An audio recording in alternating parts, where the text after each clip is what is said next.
Welcome back to the channel, everyone. When you decide to send a text message or a DM to someone, and you navigate to the emoji screen, it is highly likely that the alien emoji you encounter will look something like this.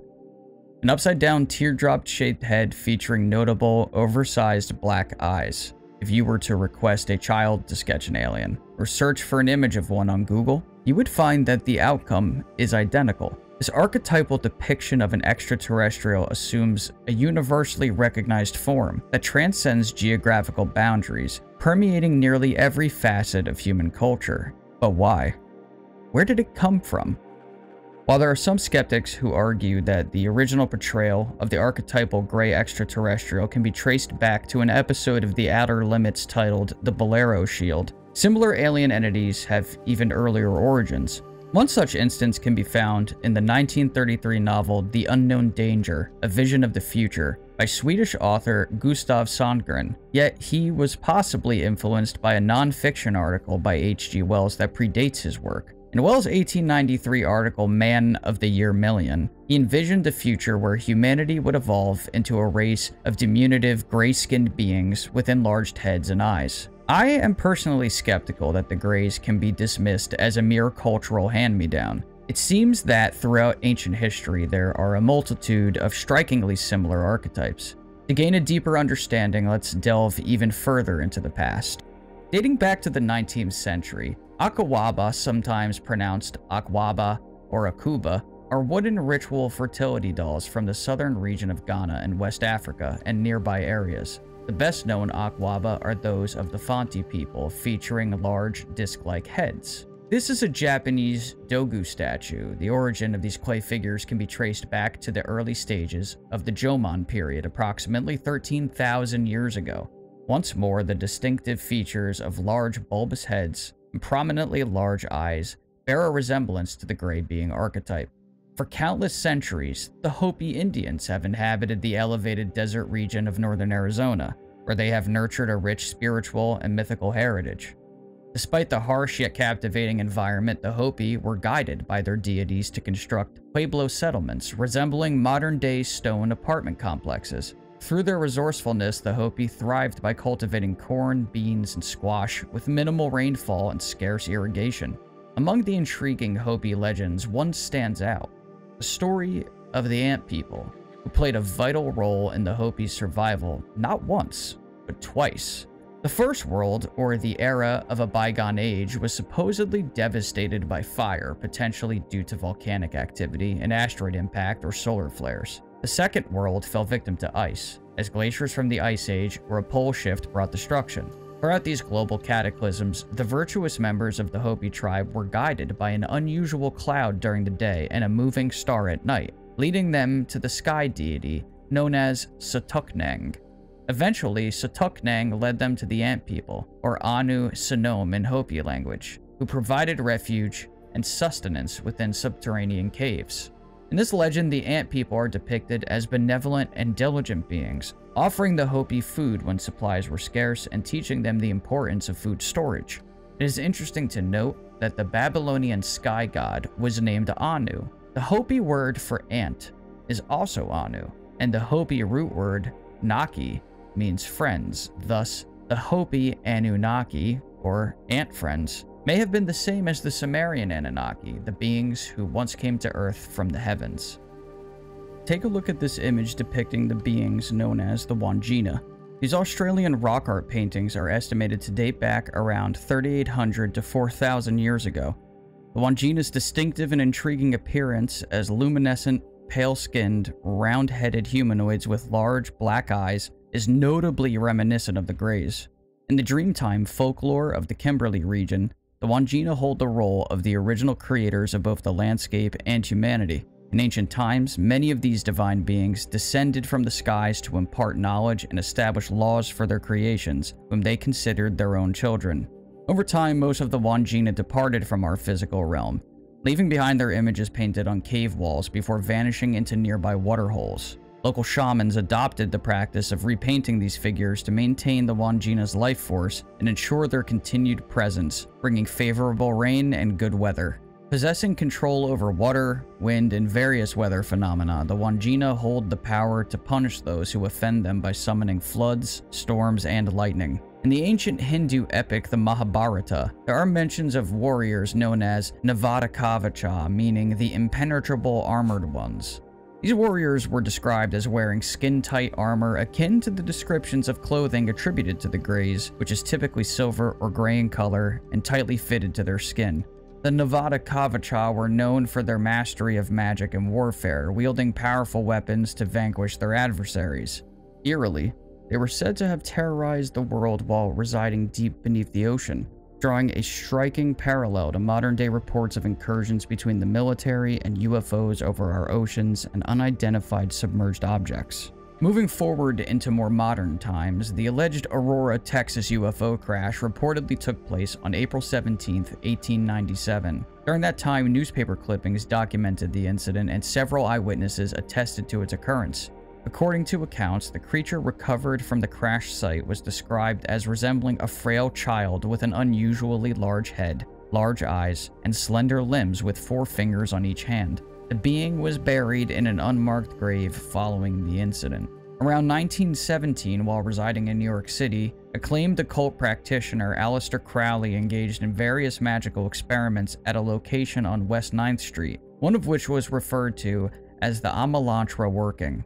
This process is believed to have intentionally established a connection to ephemeral cosmic influences, potentially enabling extra-dimensional entities to enter our universe. In essence, it is speculated that Crowley may have created a portal through which interdimensional beings could potentially visit Earth. Subsequently, Crowley reportedly had a communication with a preternatural entity named Lamb, and even sketched its portrait. Interestingly, the depiction of Lamb bears a striking resemblance to the images commonly associated with Greys today.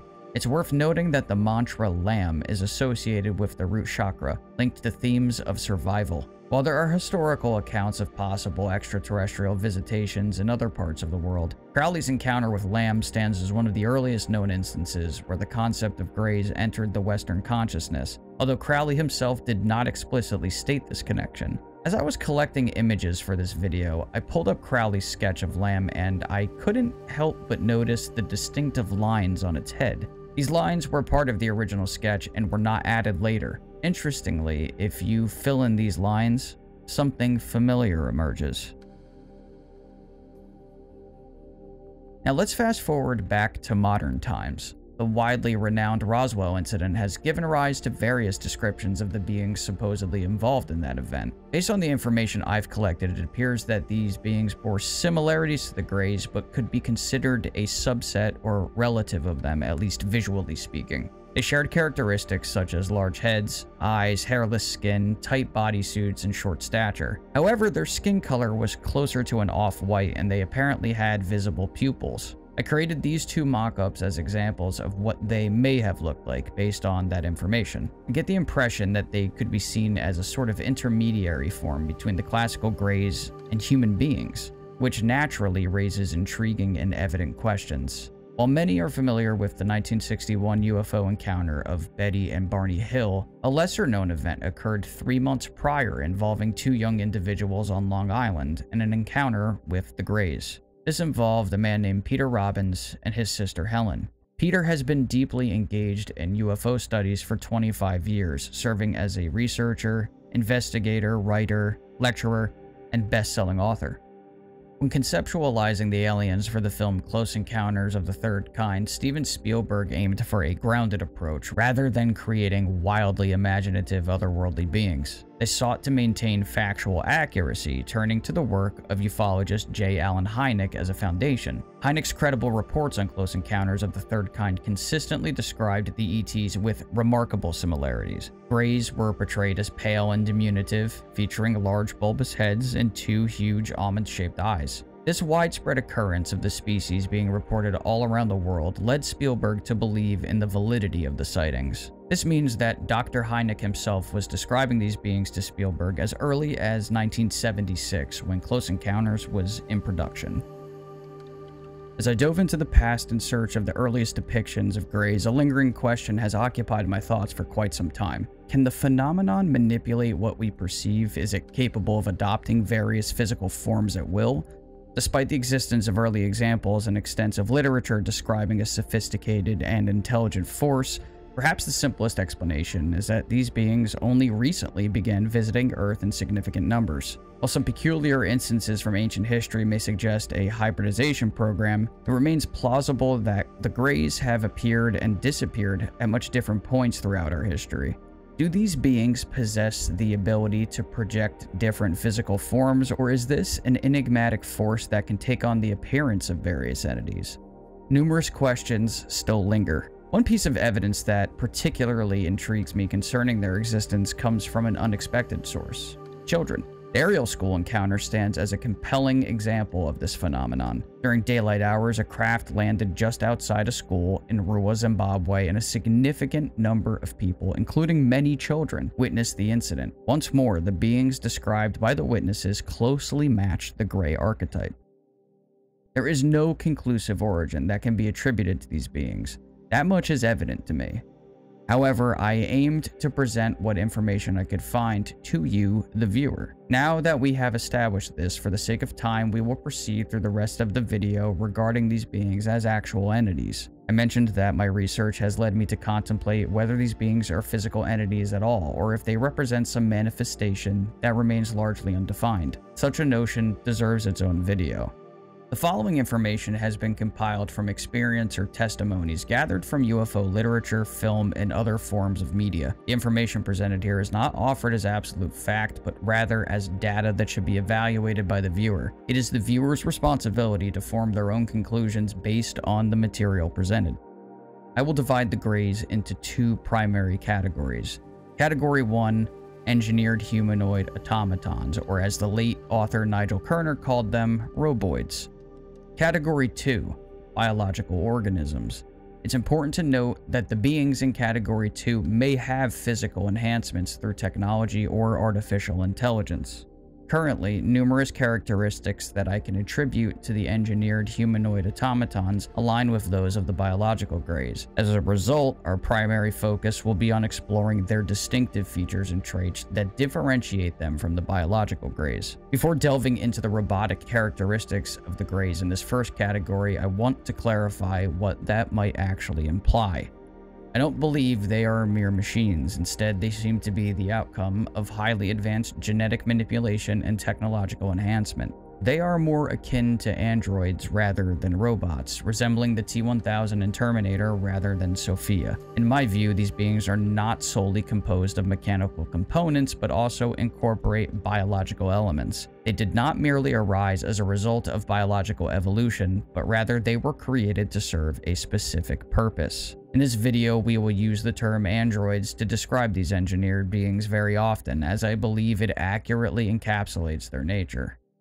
The android greys usually have a short stature, measuring anywhere from 4.5 feet to 5 feet in height. Their skin tone can vary between gray and white. Each hand is equipped with 4 fingers. They possess large, bulbous heads, almond-shaped black eyes that may extend around the sides of their heads in certain instances, and notably, they appear to lack any external genitalia. According to numerous experiencers, the android greys are often described as moving in a peculiar scurrying manner, and at times they seem to effortlessly glide without taking steps.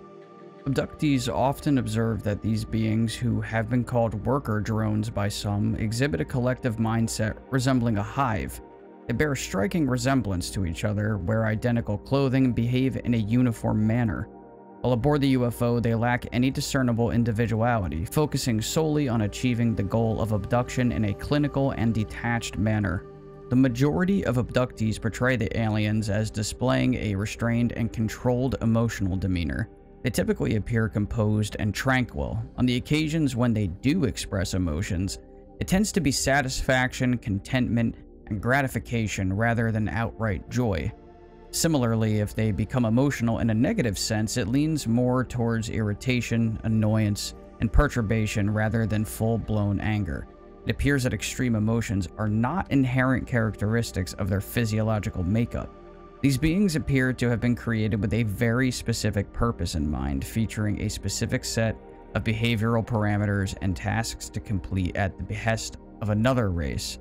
Many experiencers believe that they act as a joint and separate hive mind. Their entire existence revolves around the program.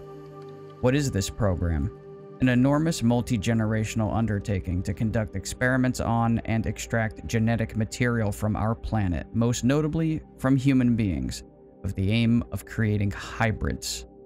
The android greys appear to function as a specialized workforce designed specifically for tasks related to the hybridization program, such as engaging in the abduction of human beings, the extraction of genetic material including sperm and ovum, performing examinations and experiments, extracting fetuses from women that are likely of hybrid origin, and carrying out diverse responsibilities connected to the nurturing of the hybrids during their development. The Greys exhibit a sense of caution towards human power, treating humans with great delicacy, much like zookeepers handling a potentially dangerous animal while it sleeps, apprehensive of the possibility that they might awaken and become uncontrollable. When encountering individual humans, 2 or more automated Greys are usually assigned to manage the situation, demonstrating a notable level of caution. They maintain precise mental and physical control, occasionally resorting to restraining their victims' arms and legs. I could offer numerous details about the program's nature, but this video is centered on the beings themselves. Due to the highly intricate and detailed information about the program, I will create a separate video later to ensure it receives the thorough treatment it deserves. Based on accounts from abductees and various sources, it appears that the physical structure of the Grey automatons is quite limited, consisting primarily of a few organs. Through my research, I have leaned towards the possibility that these organs may resemble something akin to a combination heart and lungs organ, and a nervous system. I have come across information from certain sources suggesting that these beings may possess an organ that serves as a digestive system. However, it is more commonly associated with the biological Greys rather than the Grey automatons. Automaton Greys follow a highly routinized approach and rarely deviate from their activity pattern to accommodate the abductee's preferences or circumstances. Let's shift our focus away from the distinct traits that seem unique to the android automatons and instead delve into our next section, which involves Category 2, the biological Greys, and numerous characteristics and abilities that appear to be shared by both the automated Greys and the biological ones. As an important addition, I'd like to mention the Insectoids and Reptilians, even though they are technically distinct from the Greys in my opinion. The accounts of these particular beings may be a matter of interpretation, as some abductees use these terms to describe entities that others might refer to as standard Greys. However, if we assume that reptilian and insect-like beings are indeed distinct types, it's interesting to note that abductees often encounter them alongside the Greys, not in isolation. Moreover, their roles seem to align with the specialized tasks of the taller beings. Abductees commonly express aversion or fear towards these beings, sometimes labeling them as mean or evil, although such assertions lack concrete evidence. It has become clear to me, though, through my research, that these beings may very well be the ones giving out orders. Essentially, I believe that these beings may very well be the ones in charge. The Greys possess abilities that appear magical to us. They can make humans and their belongings pass through solid objects like windows, walls, and ceilings. When outside their UFOs, they can render themselves, humans, and other matter invisible. Additionally, they use light beams to transport victims and even vehicles to their intended destination. It seems they possess a monitoring ability that not only helps them locate their victims, but also allows them to determine the biologically suitable time for an abduction. The Greys engage in telepathic communication with both humans and among themselves.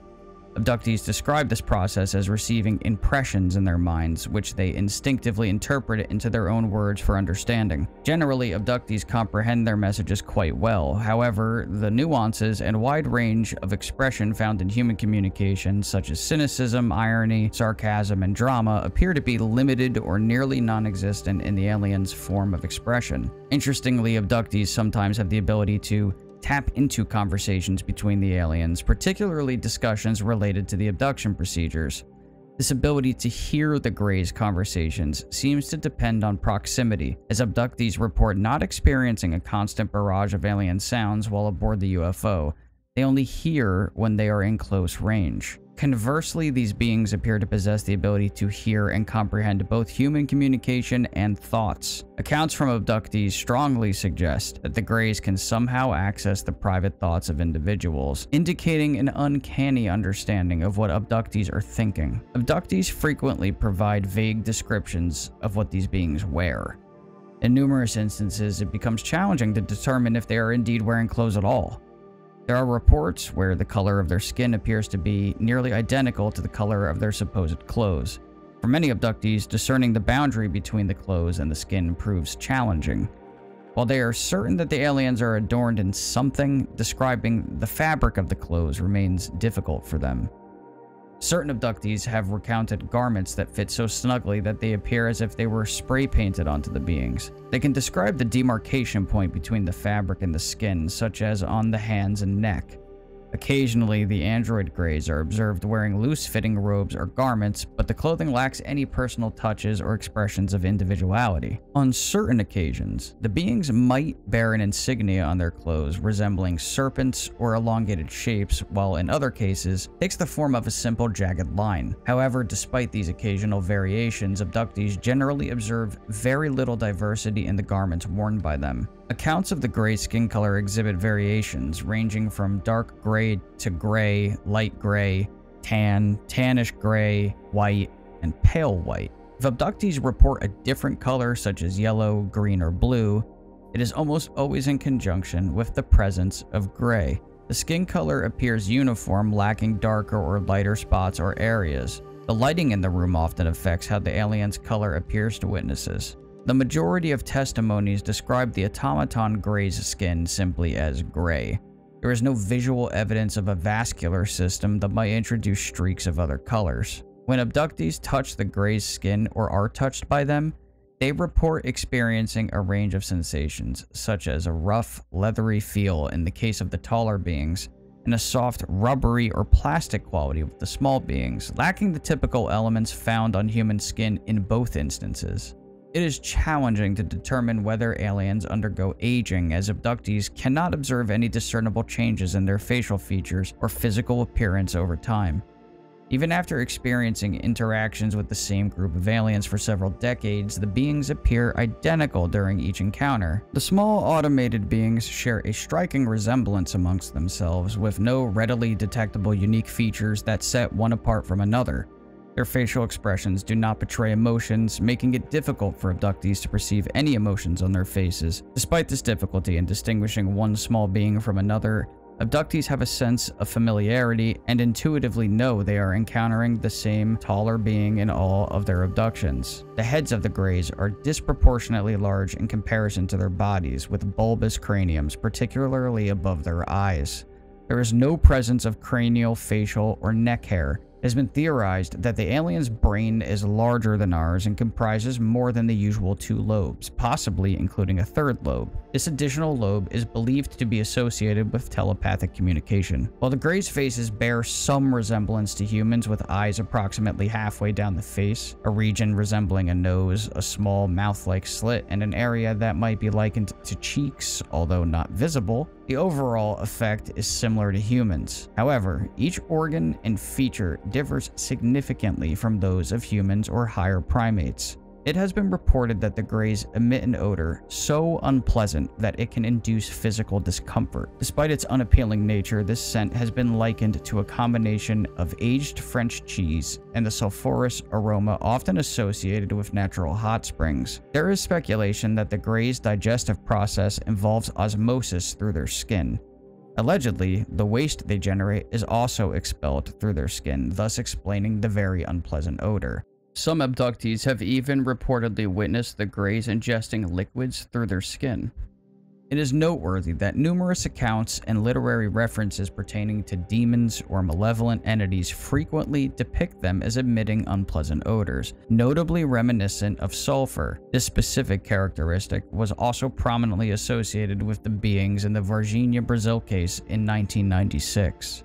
The most striking feature of the Greys is their enormous eyes that span the entire width of their broad foreheads. These eyes lack pupils, irises, or corneas and appear as black, usually opaque organs during what has been dubbed by many researchers as mind scan. Mind scan involves the intense and penetrating act of staring deeply into the abductee's eyes with their faces only inches apart. During this procedure, abductees often experience a sensation that some form of data or information is being extracted from their minds. However, the exact nature of this information, the method of extraction, and the purpose behind it remain unknown. Some abductees speculate that the extracted data might be transferred to the minds of other beings. It has been theorized that this capability to access human minds comes by way of using the optic nerve as a conduit. The mind scan procedure leaves most abductees feeling overwhelmed. They describe a sensation of falling into the eyes of the being as if forming a profound connection with them. Some witnesses have noticed slight movement inside the eyes, and a few have even reported observing a sparkle or light within them. While some aliens' eyes can move and squint, others have more rounded eyes that aren't as almond-shaped. Eyelids are generally not reported, and the beings do not possess eyebrows, though there seems to be a ridge around their eyes that might be bone-related. There has been speculation surrounding the eyes of the Greys, suggesting that the black of the eyes may actually be some sort of biotechnological covering meant to protect what is actually underneath.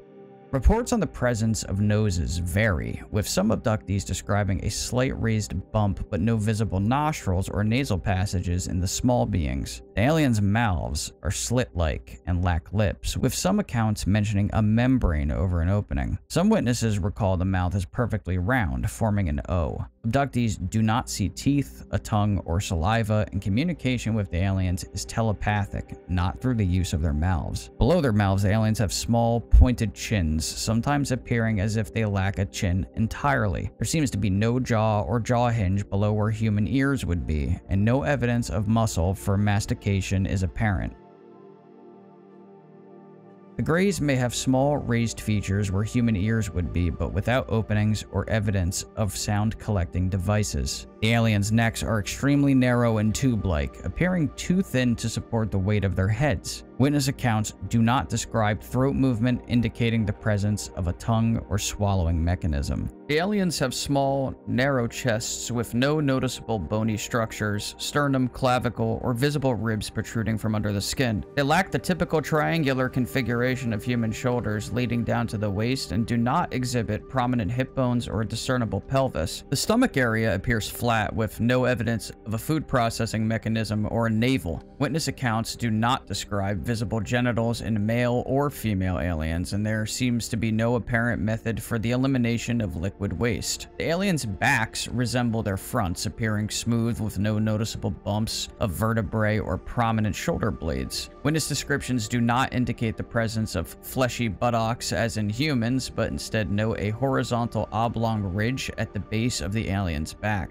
The aliens' arms are elongated and slender, lacking any visible musculature. They bend at the elbows and have a similar range of motion to humans. The arms and elbows do not show any bony structures and maintain a consistent diameter from the shoulder to where the hands join. Notably, they don't seem to have any wrists. Their hands and fingers bear a resemblance to those of humans, though they are thin and long. The fingers usually have rounded pads at the ends, sometimes described as tapered. Fingernails are absent, and frequently, abductees report observing only 3 fingers with an opposable thumb or thumb-like appendage. In some cases, the thumb might be positioned lower on the hand compared to humans. There are no small, curved ridges or swirls on their hands or fingertips resembling fingerprints, and bending at the knees, but without any evident muscle development. Their legs appear straight down, lacking distinct thigh, calf, or ankle features, and flow smoothly into the feet. Information about the feet and toes is limited, with descriptions varying between rounded and elongated feet, and toes usually go unnoticed. When describing female aliens, abductees often provide vague details. The female is typically the same size as the taller beings, lacking mammary glands and any hair, whether cranial, facial, or pubic. Despite the limited anatomical description, abductees can clearly differentiate between male and female beings, mentioning that the female aliens appear thinner, more graceful, sensitive, and kind. The tall greys typically measure between 6 to 8.5 feet tall, characterized by bulbous, elongated heads, slender bodies, long arms and legs, and a variety of skin tones ranging from pale white to gray. Their most distinctive feature is their large, dark insect-like eyes that protrude with human-like eyes visible beneath permanent membrane lenses. On the other hand, many abductees have reported even taller greys, ranging from 9 to 12 feet in height. They possess large, elongated heads and small, pure black eyes, giving them a more menacing appearance compared to their counterparts. Their body frames are somewhat more human-like, and the male, taller greys naturally exhibit muscular builds. They have darker gray skin tones, and their facial skin appears crinkled, resembling paper. Aliens demonstrate remarkable small motor dexterity, allowing them to conduct physical examinations with speed and precision.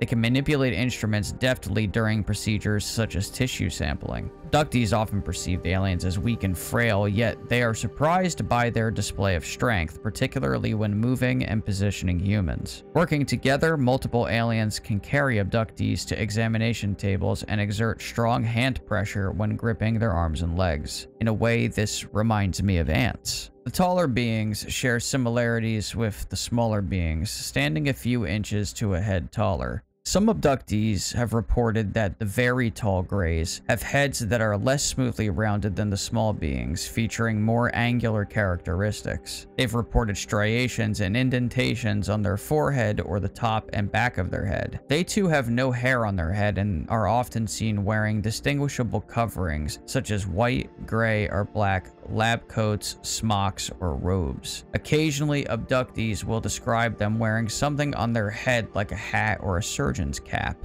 In nearly all abduction accounts, communication between the aliens and abductees occurs through telepathy rather than verbal communication through the ears. Aliens do not send words through the air in the form of aspirated sound waves like humans do. This telepathic phenomenon is also reported when aliens communicate amongst themselves.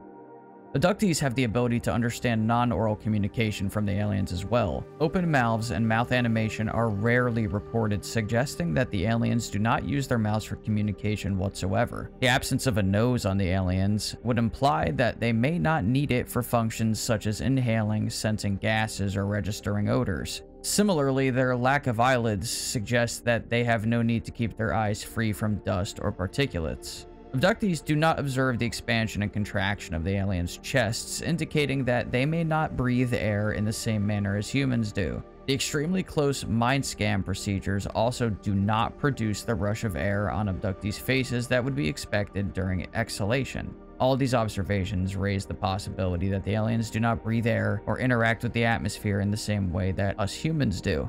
There's no evidence to suggest that aliens eat or drink in the traditional human sense. Abductees never witness the aliens eating, and their lack of a movable mouth, teeth, saliva, and tongue, along with the narrow throat, do not support conventional ingestion methods. The absence of a stomach and uniform bodily frame in the aliens further suggests that their physiological systems may differ significantly from those of humans. The lack of discernible buttocks or waste elimination apparatuses, as well as the absence of water-related items during the abduction experiences, only further supports those ideas. Aliens never offer food or drink to abductees except for specific liquids used during particular physical procedures. The Greys' ability to manipulate the human mind stands out as one of their most significant capabilities. These beings have the extraordinary skill to alter consciousness and influence people's perceptions and expectations. They can manipulate visual experiences, making it challenging for individuals to see nearby objects accurately or understand spatial relationships. Moreover, they possess the ability to remotely interfere with a person's will, compelling them to act against their own desires. Additionally, they can reduce fear and alleviate physical pain through these abilities. Using selective amnesia, they communicate telepathically and craft intricate mental images and scenarios within the minds of individuals. Furthermore, they can deliberately evoke a wide range of emotions, including sexual arousal, love, fear, and anxiety. It's astonishing that they can even induce orgasms through mind manipulation and elicit feelings of affection towards themselves. The aliens' immense power becomes evident in the limitations humans face in controlling the situation and asserting their own will upon these abductors.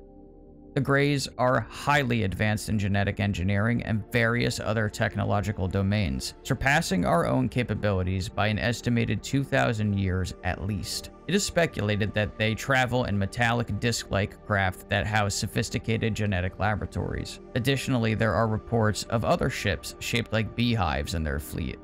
Some abductees have even reported small pods with hatches as well. Some believe that the origin of the Greys can be traced to the Orion constellation or Zeta Reticuli II in the Reticulum constellation, a faint group of stars in the southern sky. The association with the Betty and Barney Hill case may have contributed to this belief.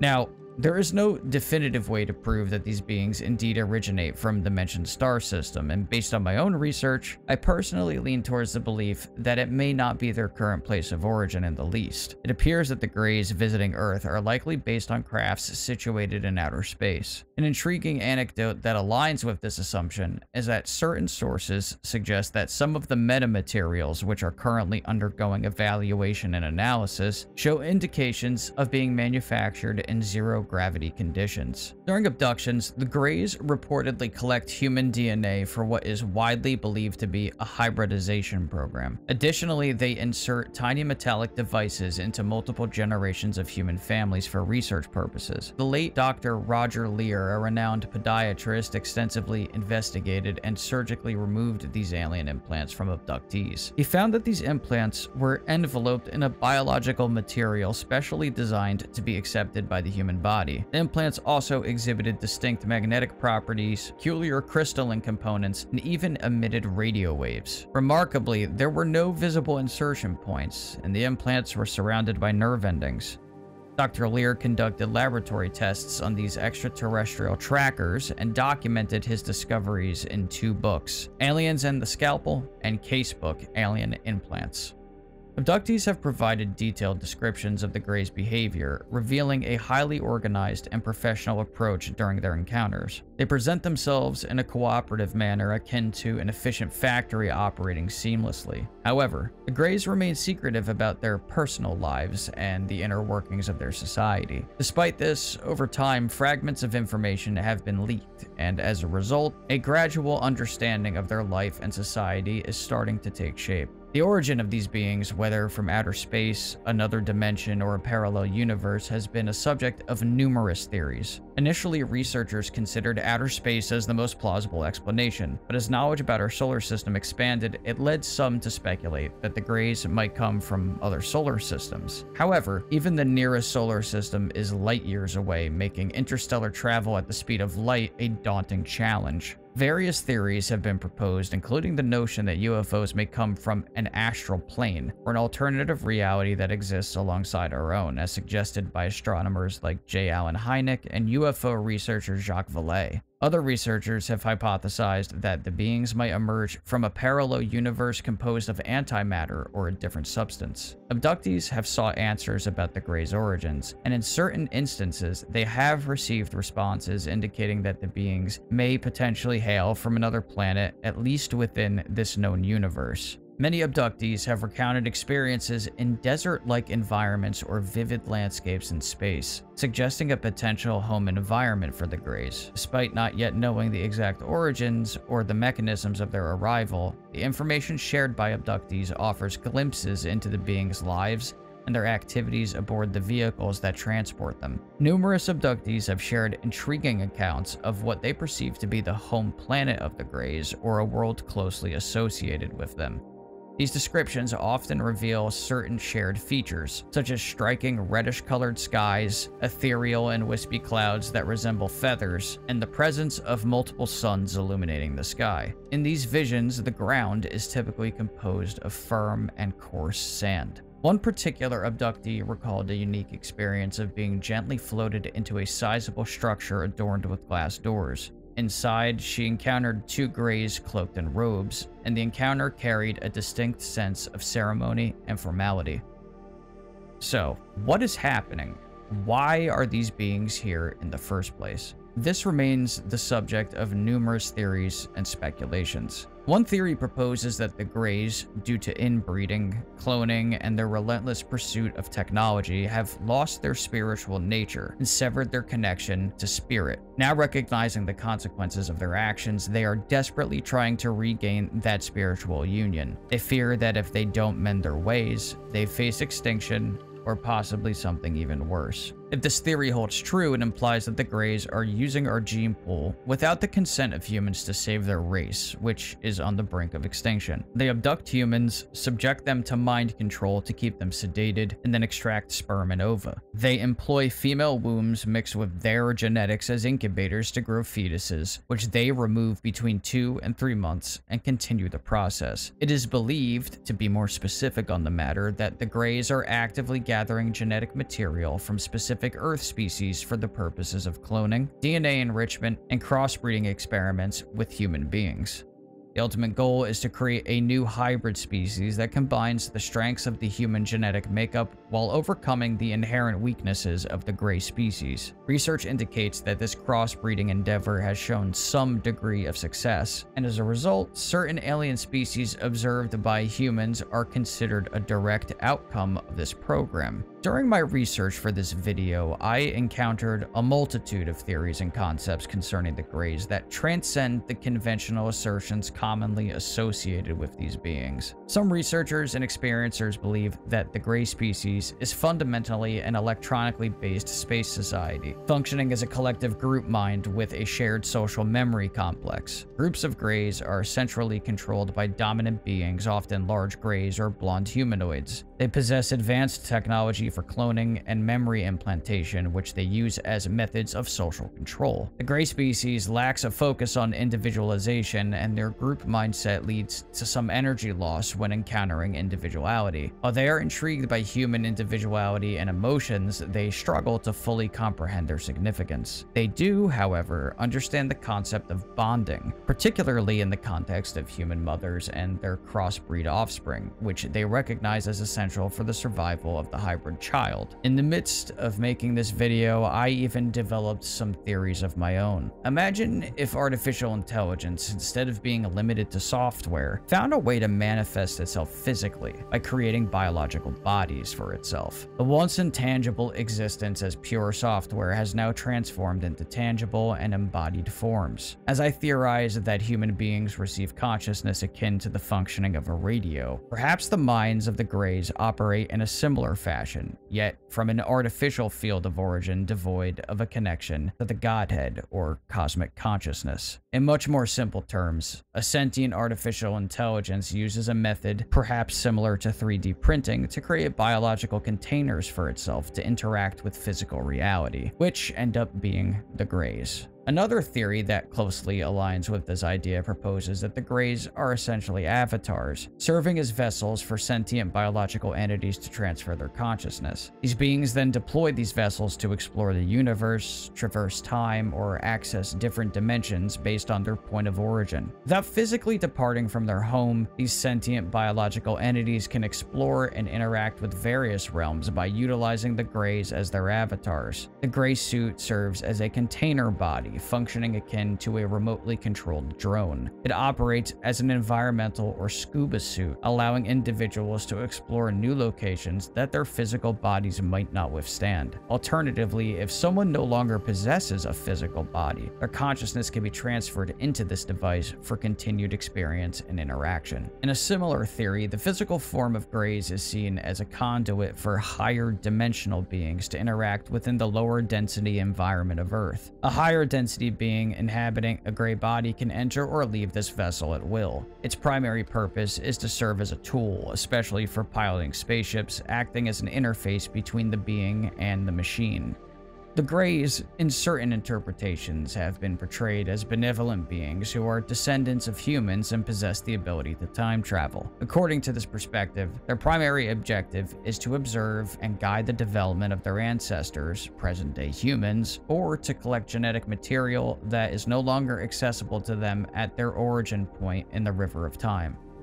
Throughout my research, a recurring and somewhat ominous theme has emerged. It appears that the Greys, for reasons unknown, may hold a significant interest in our souls. Although I do not adhere to any particular religious denomination, the similarities between the biblical fallen angels and the Greys cannot escape my attention. In the biblical accounts, it is suggested that the fallen angels have been cut off from God's love. Replace God's love with souls, or connection to the Godhead or cosmic consciousness, and certain concepts start to align in a rather uncanny manner, even for those who are not religious. The idea of the Greys and their fascination with human souls is a topic that I believe merits its own video. As I mentioned earlier about the hybridization program, I will be producing a separate video on this subject at a later date. It's important to note that these theories are speculative and not confirmed facts. Various ideas circulate about the motives behind the Greys' actions, origin, and true nature, but concrete evidence remains elusive. My friends, we've now reached the conclusion of this video. Typically, my videos have a definitive ending, but while working on this project, another idea has sparked in my mind. Allow me to share this theory. Many individuals responsible for safeguarding the secrets surrounding non-human intelligence interacting with our planet seem to harbor a deep fear of some kind. This fear compels them to go to great lengths to hide the truth. The question is, what exactly are they afraid of? You might already be familiar with the common reasons listed for why those in power would be fearful of revealing the truth about non-human intelligence visiting Earth. National security, mass panic, and social and religious impacts, for starters. However, I believe there may be a deeper and more profound reason that goes beyond the surface explanations. Something very specific. Something that would indeed turn society upside down. Thank you for taking the time to watch the video today, everyone. I am deeply grateful for your time, support, and kindness. If you'd like to get in touch with me, I am most active in the UFO Twitter community at Cortex_0, and my DMs are always open. I do my best to answer as many tweets and messages as I can. Please make sure to share this video on all platforms if you enjoyed it. Don't forget to leave a like and subscribe to my channel, and hit the notification bell to stay updated on all my future video uploads. If you'd like to take your support a step further, you can send a one-time donation to my Cash App at YouTube Tom, my Venmo at Thomas-Thompson-447, or right here on YouTube by using the thanks button. Thank you all so much for taking the time to watch my video today, and I'll see you in a future timeline somewhere in three-dimensional reality. Take care, everyone.